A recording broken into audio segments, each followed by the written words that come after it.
Hello बच्चों, नमस्कार। कैसे आप लोग? बढ़िया हैं? रहिए।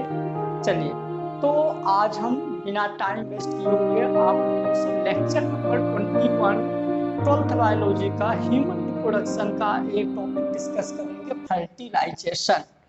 बहुत ही इजी है और मैं बहुत बार सुना हूँ फर्टिलाइजेशन क्या होता है, produce new offspring with sexual reproduction, मतलब सेक्सुअल रिप्रोडक्शन के हेल्प से जब हम मेल और फीमेल गैमेट्स का फ्यूजन होता है तो न्यू ऑफस्प्रिंग प्रोड्यूस होता है, जिसको हम बोलते हैं फर्टिलाइजेशन। इस फर्टिलाइजेशन की हम मेनली आज मैकेनिज्म आप लोगों से डिस्कस करने वाले हैं, जो काफ़ी इंटरेस्टिंग मैकेनिज्म है, आपको काफ़ी मज़ा आने वाला है। ठीक है, तो आप लोग बहुत ध्यान से सुनिए और सिस्टमैटिक इसको नोट करते जाइए। थोड़ा बड़ा है लेकिन फिर भी हम इसको सीखेंगे। ठीक, चलिए। तो यदि हम बात करें फर्टिलाइजेशन, तो हम यहाँ पे जो फर्टिलाइजेशन डिस्कस करेंगे, हम आपके साथ ह्यूमन फर्टिलाइजेशन के बारे में डिस्कस करेंगे। किसके बारे में डिस्कस करेंगे? Human fertilisation. कि ये फर्टिलाइजेशन ह्यूमन से भी क्या होता है। तो फर्टिलाइजेशन की सिंपल सी डेफिनेशन है, मेल गैमीट्स यानी मेल का स्पर्म, फीमेल गैमीट्स यानी फीमेल का ओवम, जब दोनों का फ्यूजन होता है तो एक तीसरा पैदा होता है जिसको हम बोलते हैं जाइगोट। मतलब कि यदि हम डिस्कस करें तो एन और एन यहाँ से बनता है 2n, जो कि हमारा होता है जाइगोट। तो यदि आप एन और एन इन दोनों हैप्लॉन्टिक का यदि आप फ्यूजन करवाते हो तो आपको 2n मिलता है, ये जाइगोट मिलता है, जिसको हम बोलते हैं फर्टिलाइजेशन। ठीक है, तो देखिए, a process in which sexual reproduction that involve the union of male sperm and female ovum gametes, ये सारे के सारे हैप्लॉन्टिक है, to produce diploid 2n zygote are called fertilisation. मतलब कि जब हम दो हैप्लॉन्टिक गैमीट्स को फ्यूज करते हैं, फ्यूजन होता है उन दोनों के बीच में, तो एक न्यू ऑफस्प्रिंग यानी कि डिप्लॉइड जाइगोट बनता है, जिसको हम क्या बोलते हैं? फर्टिलाइजेशन, है ना। यहाँ पे होता है फ्यूजन। ठीक, चलिए, अब हम आपके साथ एक टॉपिक और डिस्कस करेंगे, साइट ऑफ फर्टिलाइजेशन। जो फर्टिलाइजेशन का साइट होता है, तो हम यदि ऑल लिविंग ऑर्गेनिज्म की बात करें तो हम दो टाइप्स के फर्टिलाइजेशन का स्टडी करते हैं, एक इंटरनल फर्टिलाइजेशन, एक एक्सटर्नल फर्टिलाइजेशन। नाम से ही पता है, इंटरनल मतलब इनसाइड, एक्सटर्नल यानी आउटसाइड। यदि fertilisation inside of the body होता है, यदि fertilisation inside of the body होता है तो हम इसको बोलते हैं इंटरनल फर्टिलाइजेशन, और यदि fertilisation outside of the body होता है तो हम उसको बोलते हैं एक्सटर्नल फर्टिलाइजेशन। ठीक है, तो internal fertilisation during sexual reproduction inside the female body, example है रेप्टाइल्स, मैमल्स, एबीज, एस्केलमेंथस। तो इस तरह के जो लिविंग ऑर्गेनिज्म होते हैं उनमें जो फर्टिलाइजेशन होता है inside the body, female body के अंदर होगा, तो इंटरनल फर्टिलाइजेशन। एक्सटर्नल फर्टिलाइजेशन क्या होगा? Outside of the body. मतलब कि यहाँ पे क्या होता है कि जो फीमेल बॉडी होती है, फीमेल बॉडी एग को बॉडी के बाहर रिलीज करती है और मेल बॉडी एग को बॉडी के बाहर रिलीज करते हैं, बॉडी के बाहर। जैसे एक एग्जांपल एग्जांपल देता हूँ, जैसे तालाब में बहुत सारी फिशेस हैं, तो फीमेल फिश क्या करेगी? तालाब में एग रिलीज कर देगी, दूसरा मेल फिश आएगी और वो मेल फिश आएगा और उसमें क्या होगा? स्पर्म रिलीज कर देगा। तो फीमेल पार्ट से एग और मेल पार्ट से स्पर्म, मतलब पानी में क्या होगा? जैसे जैसे ये वाटर है ना, तो वाटर में यहाँ पे क्या हुआ? एग रिलीज हो गया। ठीक है, ये एग है। अब यहाँ पे क्या होंगे कि जो मेल पार्ट से बहुत सारे स्पर्म आएंगे, ठीक है, ये मेल गैमीट्स हैं जो इसको एग को फर्टाइल करेंगे, इसको फर्टाइल करेंगे। तो इस तरह का फर्टिलाइजेशन होता है एक्सटर्नल फर्टिलाइजेशन, जो कि आउटसाइड ऑफ द बॉडी होता है। ठीक है, इसको प्रोटोकॉर्डेटा, मैक्सिमम फिशेस और एम्फीबियंस, ये में हो गया हमारा क्या? External fertilisation. अब यदि हम इसके टाइप्स देखें फर्टिलाइजेशन के, तो दो टाइप्स के मिलेंगे। एक मिलेगा सेल्फ फर्टिलाइजेशन, एक मिलेगा क्रॉस फर्टिलाइजेशन। सेल्फ फर्टिलाइजेशन मतलब कि एक ही बॉडी में मेल और फीमेल दोनों हैं और दोनों का फर्टिलाइजेशन होगा, मतलब कि बाइसेक्सुअल या हर्माफ्रोडाइट। तो इस तरह का यदि फर्टिलाइजेशन होता है तो हम बोलते हैं सेल्फ फर्टिलाइजेशन, मतलब एक ही बॉडी में दो हैं। ये एक ही बॉडी है, एक ही बॉडी में ये मेल और फीमेल वाला पार्ट है, तो ये होता है self fertilisation. Refer to the fusion of two gametes that come from one individual, है ना। एक ही इंडिविजुअल पे यदि दो गैमीट्स फॉर्म होते हैं, मेल में स्पर्म और फीमेल में ओवम, तो इस तरह के फर्टिलाइजेशन को हम क्या बोलते हैं, सेल्फ फर्टिलाइजेशन। अब यदि हम इसका एग्जांपल पोरीफेरा और हाइड्रा, मैक्सिमम हाइड्रा, ठीक है। उसके बाद यदि हम बात करें क्रॉस फर्टिलाइजेशन, तो क्रॉस फर्टिलाइजेशन देखो क्या होगा, क्रॉस यानी अलग अलग, यानी यूनिसेक्सुअल, मतलब यहाँ पे आपका मेल बॉडी अलग होगी और फीमेल बॉडी अलग होगी। यदि इस तरह का कुछ फर्टिलाइजेशन होता है तो हम उसको बोलेंगे क्रॉस फर्टिलाइजेशन, ठीक है।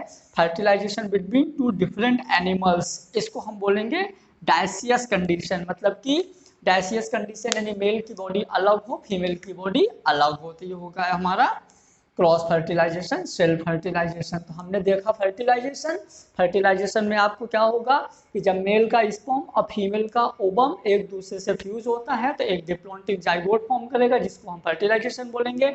यदि हम इसकी साइड देखें तो इंटरनल यानी इनसाइड द बॉडी, एक्सटर्नल यानी आउटसाइड द बॉडी। टाइप्स देखें तो सेल्फ और cross. Self pollination, self fertilisation में क्या हो जाएगा कि एक ही बॉडी में मेल और फीमेल दोनों हो, क्रॉस में मेल और फीमेल अलग अलग हो। मेल और फीमेल अलग अलग हो तो यूनिसेक्सुअल, एक ही साथ हो तो बाइसेक्सुअल, इसको हर्माफ्रोडाइट, इसको डायसियस भी बोल सकते हैं, ठीक है। तो ये हो गया फर्टिलाइजेशन। अब हम यहाँ आप लोगों से डिस्कस करेंगे कि mechanism of fertilisation in human, human में फर्टिलाइजेशन। चलिए तो अब हम आपसे डिस्कस करते हैं mechanism of fertilisation in human. Human के अंदर फर्टिलाइजेशन की मैकेनिज्म क्या होती है, तो इसके लिए हम आपसे डिस्कस करेंगे। जैसे मान लीजिए मैंने फॉर्म कर लिया यूट्रस, क्या फॉर्म हो गया अपना, ये फीमेल रिप्रोडक्टिव सिस्टम हो गया,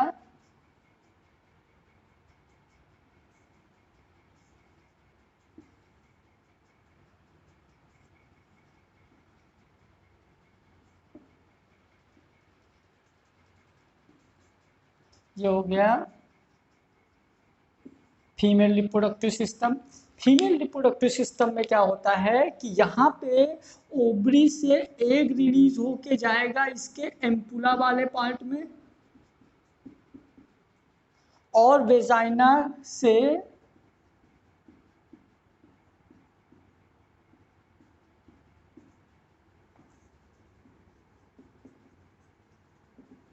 by vagina at the time of copulation, by vagina at the time of copulation sperm जाएंगे यहाँ पे, ठीक है। और ये दोनों में जैसे ही फ्यूजन होगा, ये दोनों में जैसे ही फ्यूजन होगा, यही फ्यूजन हमारा क्या कहलाता है, फर्टिलाइजेशन। तो हम ये देखेंगे कि जब स्पर्म और एग, जब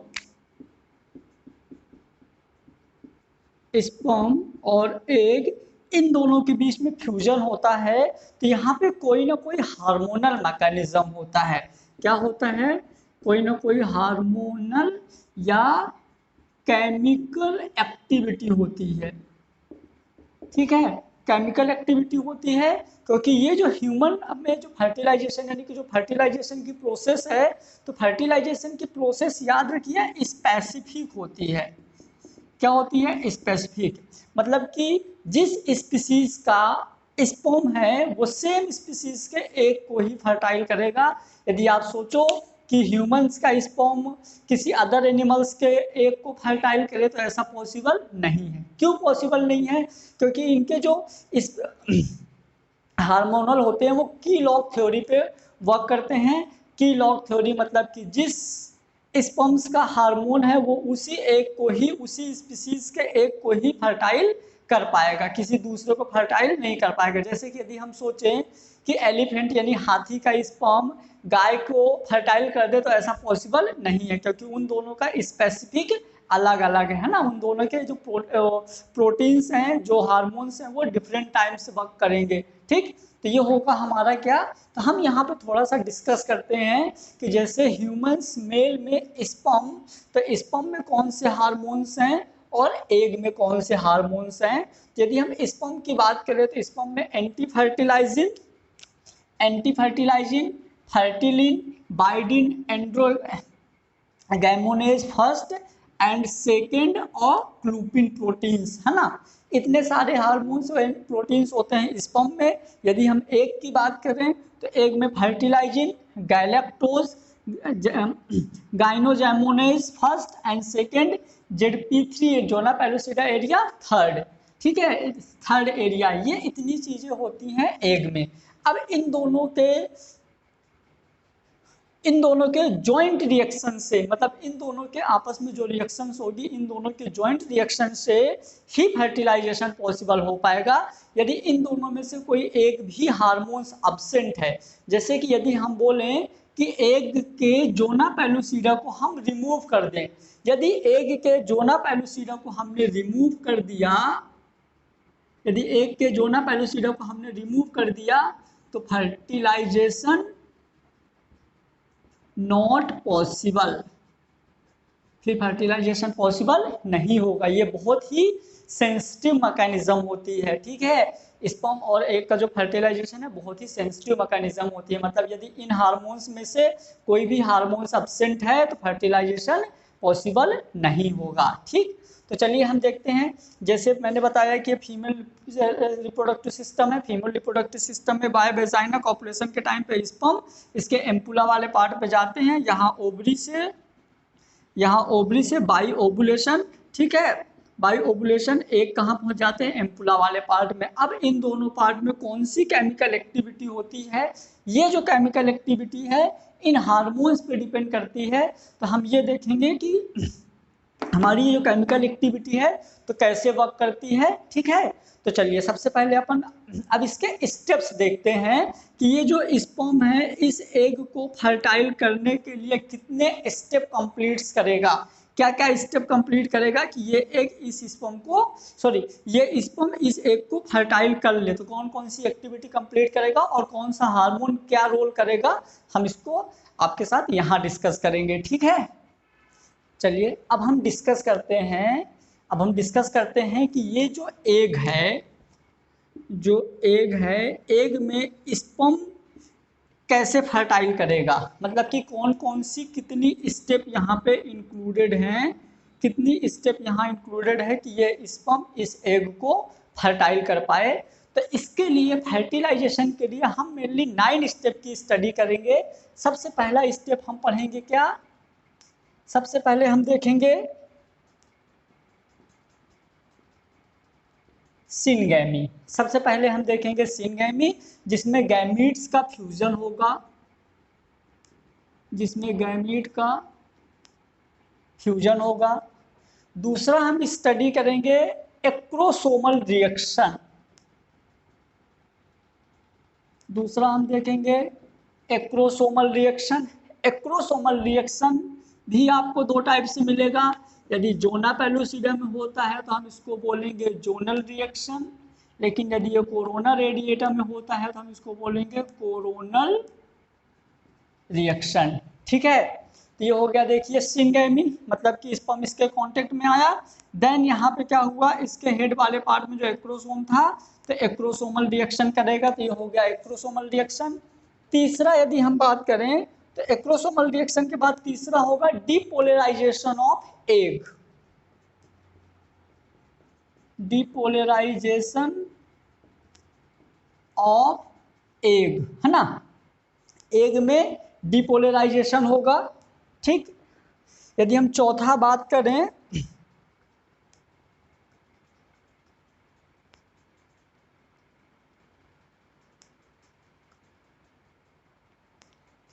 depolarisation of egg, depolarisation of egg मतलब कि एग में क्या क्या चेंजिंग आएंगी स्पर्म के रिएक्शन से, जैसे यहाँ पे रिएक्शन होगा तो यहाँ पे क्या क्या चेंजिंग आएंगी, तो डिपोलराइजेशन ऑफ एग। यदि हम फोर्थ स्टेप की बात करें तो फोर्थ स्टेप में जैसे स्पर्म इसके कांटेक्ट में आएगा तो इसमें ऐसे कोन फॉर्म होगा, ऐसे कोन फॉर्म होगा, तो जिसको हम बोलेंगे रिसेप्शन कोन। क्या बोलेंगे,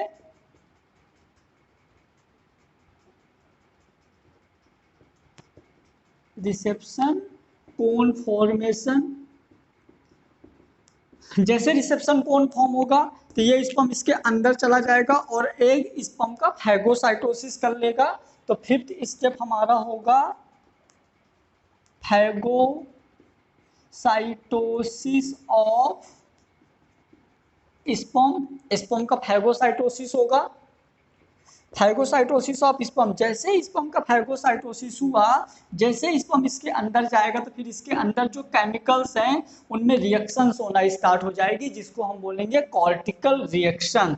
छठा नंबर हो जाएगा कॉर्टिकल रिएक्शन। कॉर्टिकल रिएक्शन के बाद इसका जो साइटोप्लाज्म है, मतलब कि स्पर्म का साइटोप्लाज्म मतलब स्पर्म का माइटोकॉन्ड्रिया, गोल्जी बॉडी और एग का साइटोप्लाज्म दोनों में मिक्सअप होगा, दोनों मिक्सिंग होंगे, तो हम इसको बोलेंगे प्लाज्मोगैमी। प्लाज्मोगैमी के बाद दोनों का न्यूक्लियस में मिक्सअप, न्यूक्लियस मिलेंगे, तो न्यूक्लियस के मिलने को हम बोल देंगे कैरियोगैमी, कैरियोगैमी। देन इसके लास्ट में हो जाएगा एम्फीमेक्सिस। जब दोनों के क्रोमोसोम्स मिल जाएंगे तो हम उसको बोल देंगे एम्फीमेक्सिस।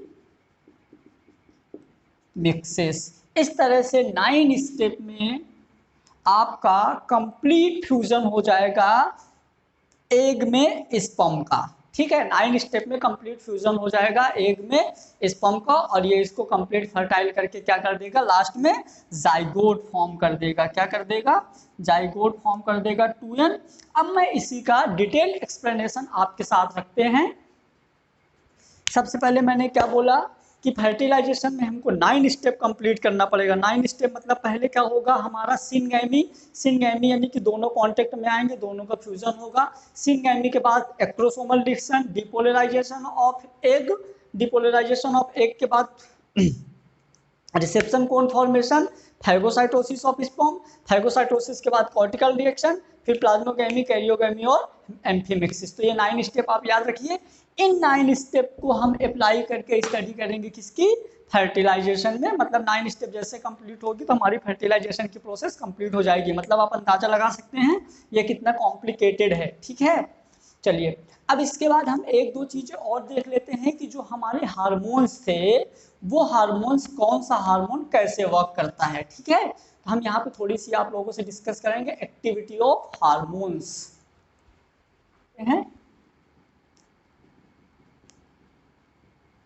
एक्टिविटी ऑफ हार्मोन्स, आप इनको केमिकल भी बोल सकते हैं, कि क्या यहाँ पे कुछ हार्मोन्स की एक्टिविटी देखते हैं।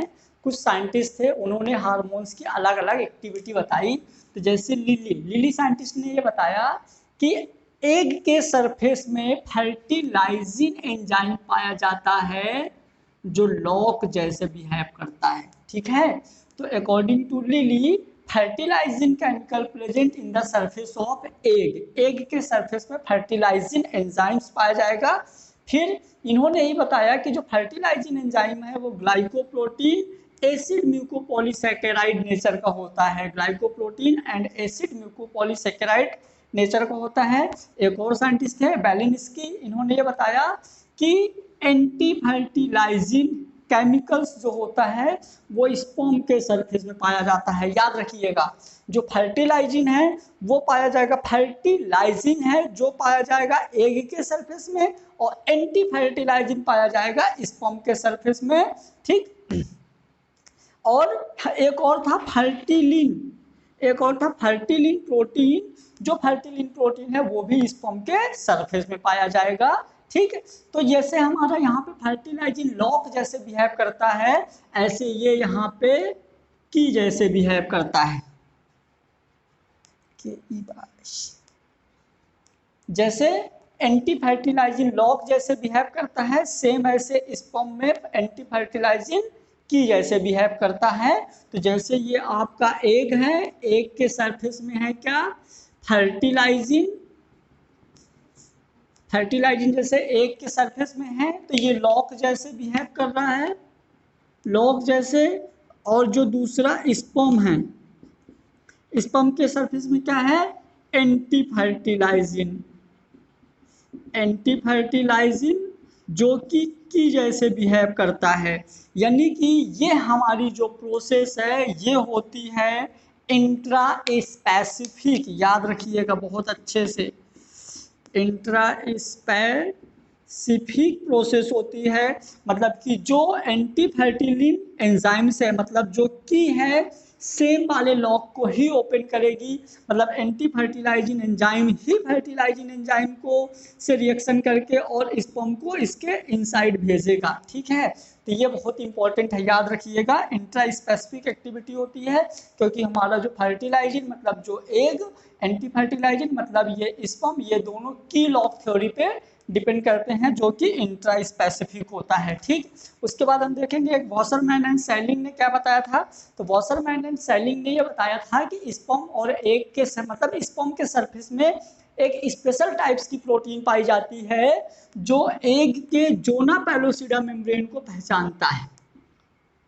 ठीक है, मतलब कि washerman and selling special types of protein, special type of protein present in the surface of the sperm the identify zona pellucida area 3 JP3, मतलब कि जो जोना पेलुसिडा एरिया मतलब कि जो एग के चारों ओर जोना पेलुसिडा लेयर है, तो जोना पेलुसिडा लेयर का जो जोना पेलुसिडा एरिया 3 है उसको स्पर्म में एक स्पेशल टाइप्स की प्रोटीन होती है जो उसको आइडेंटिफाई करती है, उसको पहचानती है और वहाँ पे जाके फ्यूज होती है, कांटेक्ट में आती है। ठीक है, तो यदि आप स्पर्म के स्पेशल टाइप्स के प्रोटीन को रिमूव कर दोगे तो स्पर्म ZP3 को पहचान ही नहीं पाएगा एग को, और कभी भी उसके अंदर एंट्री नहीं कर पाएगा। और यदि उसके अंदर एंट्री नहीं कर पाएगा तो यहाँ भी क्या होगा, फर्टिलाइजेशन के चांस जीरो, यहाँ भी फर्टिलाइजेशन नहीं होगा। तो ये हो गए हमारे कुछ स्पेशल टाइप्स के केमिकल्स या हार्मोन जो कि एक्टिविटी करते हैं। ठीक है,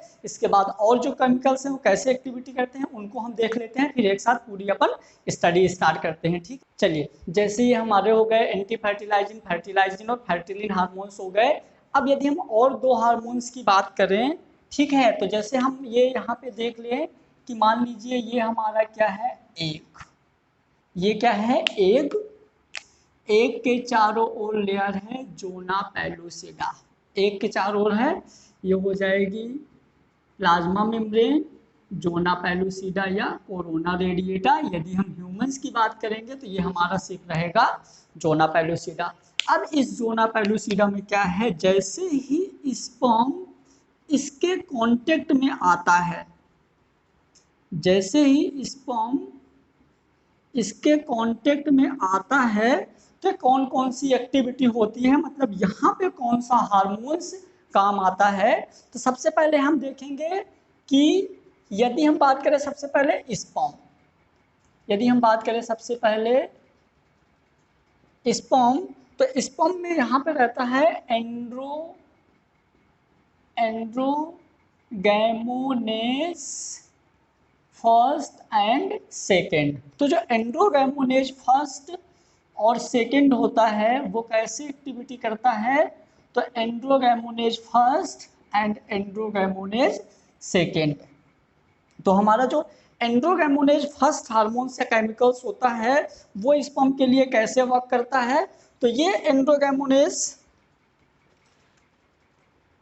जो एंड्रोगैमोनेज फर्स्ट है, तो सबसे पहले क्या होता है, जो हमारा ये एंड्रोगैमोनेज फर्स्ट है, तो ये क्या होता है, एनर्जी प्रोवाइड करता है ना, ये क्या करता है, प्रोवाइड एनर्जी, है ना, ये एनर्जी प्रोवाइड करता है स्पर्म को एनर्जी प्रोवाइड करता है। और जो एंड्रोगैमोनेज सेकेंड होता है, जो एंड्रोगैमोनेज सेकेंड होता है, हेल्प द डिसॉल्व, ये क्या करता है, help the dissolve egg membrane, ये एग मेम्ब्रेन को डिसॉल्व करने में हेल्प करता है, मतलब ये एनर्जी देता है स्पर्म को। एंडोगैमोनेज फर्स्ट जो है स्पर्म को एनर्जी देता है ना, इसकी ओर जाने के लिए। और जो ये सेकंड है ये क्या करता है, लेयर को डिसॉल्व करने में हेल्प करता है। ठीक है, ये स्पर्म जो है एग मेम्ब्रेन को डिसॉल्व करने में हेल्प करता है। ठीक है, all help the dissolve in gelatin layer of egg. ये जो एंडोगैमोनेज सेकंड है डिसॉल्व द जिलेटिन लेयर, इसके जिलेटिन लेयर को डिसॉल्व करता है। अब क्या होगा, जो हमारा जोना पेलुसिडा के चारों ओर, इसके चारों ओर जो जिलेटिन की लेयर थी, जो जिलेटिन की लेयर थी, तो एंडोगैमोनेज जो है स्पर्म के जिलेटिन की लेयर को डिसॉल्व करने में हेल्प करेगा। तो ये दोनों हो गए कौन से, एंडोगैमोनेज फर्स्ट और सेकंड स्पर्म में। इसी तरह से एग में भी होते हैं। एग में कौन कौन से होते हैं, तो पहला एग में यदि हम बात करें एग, तो एग में भी तो होते हैं। एग में जैसे है गाइनोगैमोनेज, गाइनोगैमोनेज भी फर्स्ट और सेकंड, ये गाइनोगैमोनेज भी फर्स्ट और गाइनोगैमोनेज सेकंड, ये भी दो होते हैं। तो ये कैसे हेल्प करते हैं फर्टिलाइजेशन में, तो यदि हम बात करें गाइनोगैमोनेज फर्स्ट और गाइनोगैमोनेज सेकंड, तो ये कैसे काम करते हैं। तो जो गाइनोगैमोनेज फर्स्ट होता है तो स्टिमुलाई प्रोवाइड, ये क्या करता है, स्टिमुलाई प्रोवाइड द एंडोगैमोनेज फर्स्ट। जो हमारा ये होता है ये स्टिमुलाई प्रोवाइड करवाता है, stimuli provide the A first, है ना। ये एनर्जी मतलब स्पर्म में जो एंडोगैमोनेज फर्स्ट है, स्पर्म के अंदर जो एंडोगैमोनेज फर्स्ट है, तो गाइनोगैमोनेज फर्स्ट क्या करता है, इसको स्टिमुलेट कर देता है, तो इसका एक्टिविटी बढ़ जाती है। एक्टिविटी बढ़ जाएगी तो ये और ज़्यादा एनर्जी प्रोवाइड करने लगेगा।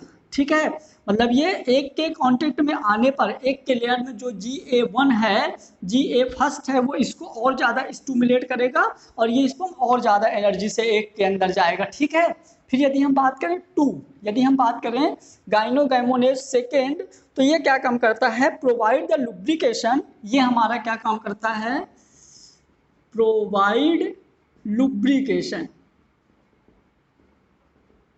जैसे ही स्पर्म इसके कांटेक्ट में आता है, स्पर्म का जोना पेलुसिडा के कांटेक्ट में आने पर जो हमारा गाइनोगैमोनेज जो सेकंड होता है, तो स्पर्म के हेड वाले पार्ट को क्या करता है, लुब्रिकेशन प्रोवाइड करता है। तो आप इसको लिख सकते हो, provide lubrication of head of the sperm. ये स्पर्म के हेड को एक लुब्रिकेशन प्रोवाइड करवाता है। इस लुब्रिकेशन के वजह से स्पर्म जो है इजिली जोना पेलुसिडा के कांटेक्ट में आ जाएगा, easily contact the zona pellucida, है ना, easily contact the zona pellucida, zona pellucida के कांटेक्ट में इजिली आ जाएगा। ठीक है, तो ये हो गया हमारा। और ये दो हार्मोन्स के काम हो गए, एंडोगैमोनेज फर्स्ट और एंडोगैमोनेज सेकेंड। ठीक है, एक बार और अपन देख सकते हैं, जैसे ये हमारा एग है, ये क्या है, एग है, और ये है स्पर्म।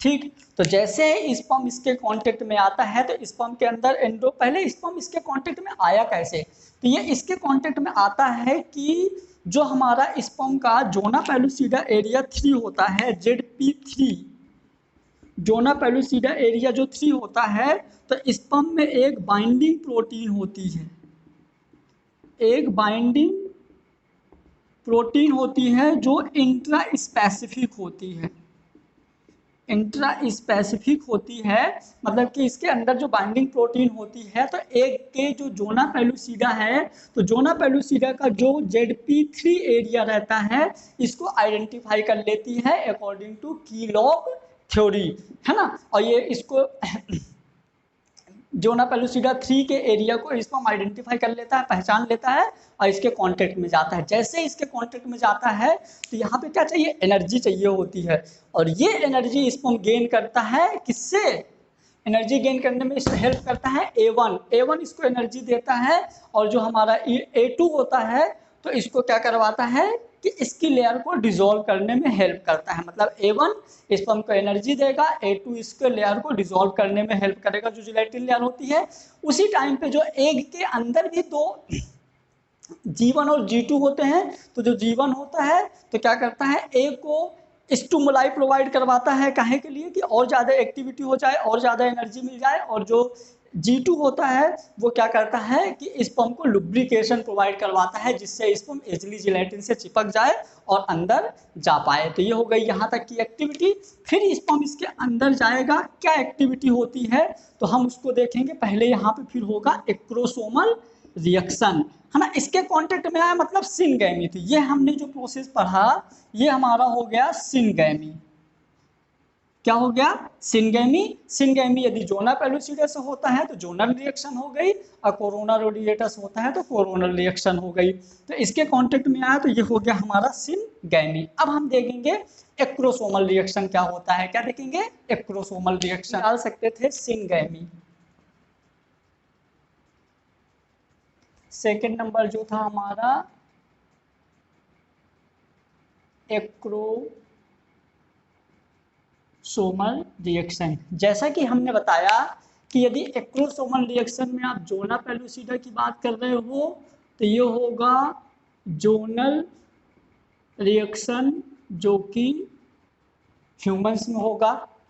आप कोरोना रेडिएटा की बात कर रहे हो तो कोरोनल रिएक्शन इन ह्यूमन, ये ह्यूमन में होगा। ठीक है, तो एक क्या बोलते हैं, एक्रोसोम बोलते हैं। और एक्रोसोम होता है डबल लेयर, इसको बहुत अच्छे से याद रखिए। एक्रोसोम होता है डबल लेयर्ड, और है ना, डबल लेयर्ड होता है एक्रोसोम। अब हम एक काम करते हैं कि पहले हम बना लेते हैं क्या, एग बना लेते हैं, उसके बाद हम बना लेते हैं क्या, पहले मैंने बना लिया ये आपका, ये मानिए एग है, एग का है ये कोरोना रेडिएटा। कोरोना रेडिएटा के नीचे मैं बना लेता हूं जोना पेलुसिडा, ये हो गया जोना पेलुसिडा। जोना पेलुसिडा के नीचे हम बना लेते हैं प्लाज्मा मेम्ब्रेन,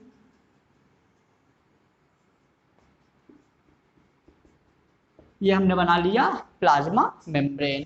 अब क्या होगा, जैसे एग है तो corona radiata, zona pellucida, plasma membrane. अब हम इसके कांटेक्ट में लाएंगे किसको, स्पर्म को, जो हमने पढ़ लिया था सिनगैमी। तो अब इसके कांटेक्ट में हम लाएंगे किसे, स्पर्म को।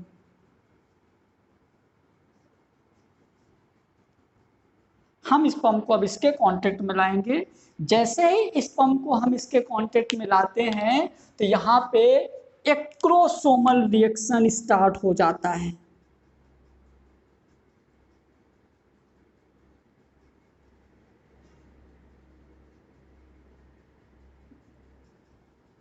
ये एक्रोसोम है, एक्रोसोम से एक एंजाइम रिलीज होता है, यहाँ से एक एंजाइम रिलीज होता है जिसको बोलेंगे स्पर्मियोलाइसिन एंजाइम।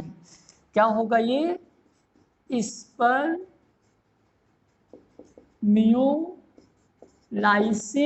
एंजाइम, स्पर्मियोलाइसिन एंजाइम रिलीज होता है। जैसे ही ये इसके वॉल या जोना पेलुसिडा के कांटेक्ट में आता है ये एंजाइम, जैसे ही जोना पेलुसिडा के कांटेक्ट में आता है तो यहाँ पे स्टार्ट हो जाता है जोनल रिएक्शन। क्या स्टार्ट हो जाता है, जोनल रिएक्शन। अब हम एक सेकेंड ये देख लेते हैं कि इसके अंदर क्या क्या चीजें हैं। ठीक है, तो यदि हम बोले एग के अंदर, तो इसका न्यूक्लियस तो रहेगा ही जो हैप्लॉन्टिक है, और इसमें यहाँ पे न्यूक्लियस रहेगा जो कि हैप्लॉन्टिक है। मतलब कि ये स्पर्म हैप्लॉन्टिक और ये एग हैप्लॉन्टिक, मतलब कि ये एग भी हैप्लॉन्टिक है। आप इसको यहीं लिख दीजिए, हैप्लॉन्टिक और ये इधर ये हैप्लॉन्टिक,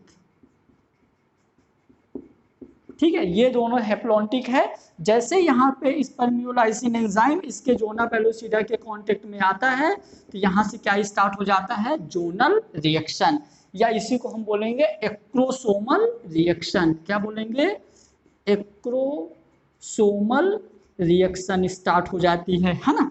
एक्रोसोम इसके कांटेक्ट में आया, एक्रोसोमल रिएक्शन स्टार्ट हो गई। जैसे ही यहाँ पे एक्रोसोमल रिएक्शन स्टार्ट होता है,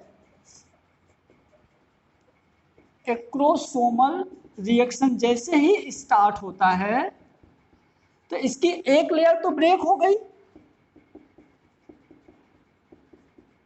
फर्स्ट लेयर ब्रेक हो जाती है, बट सेकेंड लेयर इसकी जो एक्रोसोम की जो सेकेंड लेयर होती है, तो एक्रोसोम की सेकेंड लेयर एक solid tube like structure form करती है। बहुत इंपॉर्टेंट है, एक्रोसोम की सेकेंड लेयर जो रहती है एक solid tube like structure form करती है जिसको हम बोलेंगे फिलामेंट। और ये सॉलिड ट्यूब लाइक स्ट्रक्चर के माध्यम से स्पर्म इसके अंदर एंट्री करता है ना, इसके माध्यम से entry the sperm inside the egg. और इसी ट्यूब लाइक जो सॉलिड ट्यूब लाइक है माध्यम है, मतलब कि जो सेकेंड लेयर है, यही सेकेंड लेयर ही एक solid tube like structure form करती है जो इसके अंदर जाता है। जैसे ही स्पर्म इसके अंदर गया तो इसके अंदर स्टार्ट हो जाता है डीपोलराइजेशन। तो हमारा थर्ड स्टेप क्या था, थर्ड स्टेप था डीपोलराइजेशन ऑफ एग में डीपोलराइजेशन होने लगता है। डीपोलराइजेशन को आप ये भी बोल सकते हो क्या, डीपोलराइजेशन मतलब कि गाइनेकोजेनेसिस मतलब कि स्पर्म का एग के अंदर जाना और इस स्पर्म के अंदर केमिकल एक्टिविटी स्टार्ट हो जाना। मतलब इसको आप ऐसा बोल सकते हो,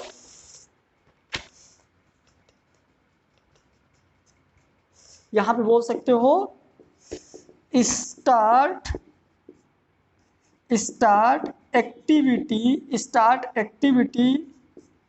इनसाइड ऑफ द एग के अंदर एक्टिविटी स्टार्ट हो जाएगी। अब ये याद रखिए कि डीपोलराइजेशन ऑफ एग, जैसे ही एग के अंदर डीपोलराइजेशन होगा तो यहाँ पे अब ये स्पर्म जैसे इसके अंदर जाएगा, स्पर्म इसके अंदर जाएगा तो यहाँ पे एक कोन फॉर्म हो जाएगा। क्या फॉर्म हो जाएगा, ऐसा एक कोन फॉर्म हो जाएगा, ठीक है। तो हम इसको बोल देंगे फोर्थ नंबर का जो हमारा था रिसेप्शन कोन फॉर्मेशन, ठीक है। यहां पे एक रिसेप्शन कोन फॉर्म होगा क्योंकि ये एग की मेम्ब्रेन है, समझो ना, ये क्या है, एग मेम्ब्रेन है। एग मेम्ब्रेन के अंदर जैसे स्पर्म इसके अंदर एंट्री मारेगा तो ये ऐसे कोन लाइक हो जाएगा, ठीक है।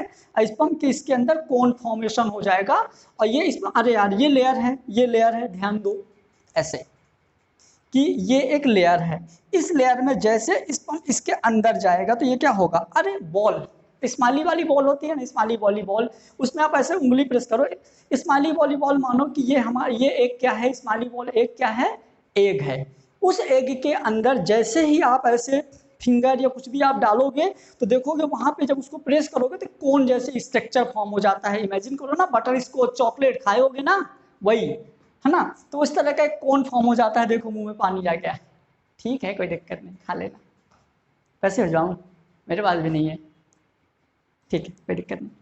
तो ये हो गया अपना रिसेप्शन कोन फॉर्मेशन, यहाँ पे कोन फॉर्म हो जाएगा और ये कोन फिर से कोन, अरे यार कहाँ से नाम आ गए, टॉप एंड टाउन भी इस टाइम पे बंद है, कैसे काम चलेगा, ठीक है। तो अभी शादी कराएंगे, खाना मिलेगा, टेंशन मत लो, ये हमारा दूल्हा है भाई, ये दूल्हा है स्पर्म, इसकी दोस्ती बना के रखना, काम आएगा, ठीक है। अब क्या हुआ कि जैसे यहाँ पे गया तो रिसेप्शन कोन फॉर्म हो जाएगा, तो हम इसको बोलते हैं ये fourth step reception cone formation, ठीक है। रिसेप्शन कोन फॉर्म होते ही इसका फैगोसाइटोसिस हो जाएगा। स्पर्म का क्या हो जाएगा? फैगोसाइटोसिस। जैसे रिसेप्शन कोन फॉर्मेशन हो जाएगा तो 5वां नंबर हम बोल सकते हैं फैगोसाइटोसिस ऑफ स्पर्म। मतलब कि स्पर्म का फैगोसाइटोसिस हो जाएगा। अब जब स्पर्म का फैगोसाइटोसिस होगा उस टाइम पे क्या क्या होगा? तो फैगोसाइटोसिस में स्पर्म जो है 180 डिग्री के एंगल में घूम जाएगा। मतलब कि ये स्पर्म यहाँ पे ऐसा हो जाएगा,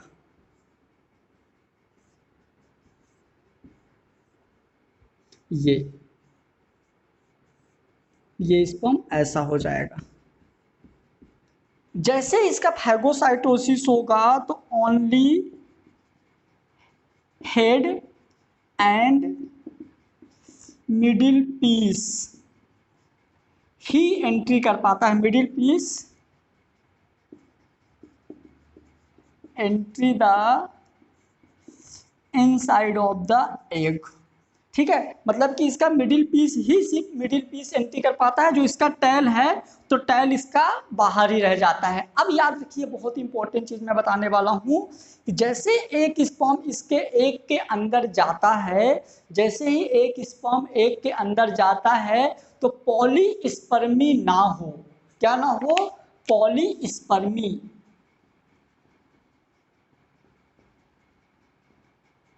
पॉलीस्पर्मी ना हो मतलब कि एक से ज्यादा एग स्पर्म अंदर ना जाए। तो जैसे ही अंदर जाता है तो जो आपका प्राइमरी मेम्ब्रेन्स होता है, ये स्पर्म इस एग के अंदर जाता है तो यहाँ पे क्या होता है, एक और मेम्ब्रेन फॉर्म हो जाती है जिसको हम बोलते हैं फर्टिलाइजिंग मेम्ब्रेन। ये एक और लेयर फॉर्म हो जाती है। कौन सी? फर्टिलाइजिंग मेम्ब्रेन, जो कि गोल्जी बॉडी की बनी होती है। ठीक है, जो कि गोल्जी बॉडी की बनी होती है। ये क्या काम करती है? जो फर्टिलाइजिंग मेम्ब्रेन होती है तो पॉलीस्पर्मी को रोकती है। मतलब कि एक स्पर्म तो अंदर चला गया, अब एक से ज्यादा स्पर्म इसके अंदर ना जा पाए तो ये रोकती है। मतलब stay the other sperm for entry the inside of the egg. Inside of the egg मतलब कि इसके बीच में एक फर्टिलाइजिंग मेम्ब्रेन फॉर्म हो जाती है। और ये जो फर्टिलाइजिंग मेम्ब्रेन होती है तो क्या काम करती है कि इसके अंदर और भी ज़्यादा स्पर्म ना जाएं, इसलिए इसके जैसे स्पर्म इसके अंदर जाता है तो एक जोना पेलुसिडा प्लाज्मा मेम्ब्रेन के बीच में एक और न्यू लेयर फॉर्म हो जाती है जिसको हम बोलते हैं फर्टिलाइजिंग मेम्ब्रेन, जो कि गोल्जी बॉडी द्वारा बनती है। ठीक है, जो ये बाकी स्पर्म को अंदर जाने से रोकती है। अब स्पर्म अंदर चला गया है, अब स्पर्म जैसे ही अंदर गया तो यहाँ पे कॉर्टिकल रिएक्शन स्टार्ट हो जाएंगी। क्या हो जाएंगी? फैगोसाइटोसिस ऑफ स्पर्म के बाद स्टार्ट हो जाएगा कॉर्टिकल रिएक्शन। अब कॉर्टिकल रिएक्शन में क्या होगा हम यहां पे देखेंगे।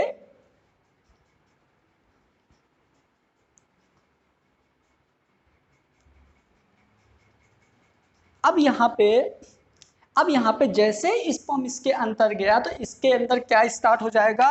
Cortical reaction. अब कॉर्टिकल रिएक्शन कैसे होगा तो अपन देखते हैं कि जैसे मान लीजिए यहाँ पे हमारे पंप थे, sodium hydrogen pump, sodium hydrogen pump. ठीक है, बीच बीच में calcium ion, cytostatic factor, cytostatin, catabolic enzyme. ठीक है, और यहाँ पे जो भी साइटोप्लाज्म, ठीक, यहाँ पे माइटोकॉन्ड्रिया, ये मान लीजिए यहाँ माइटोकॉन्ड्रिया, न्यूक्लियस,